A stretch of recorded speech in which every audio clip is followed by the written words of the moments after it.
Part 2. Yang kedua ada Manado, Sulawesi Utara.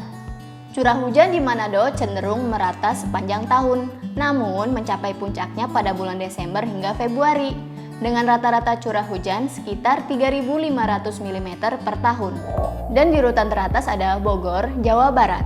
Rata-rata curah hujan di Bogor mencapai sekitar 3.500 hingga 4.000 mm per tahun. Dengan intensitas tertinggi biasanya terjadi antara bulan November hingga Maret.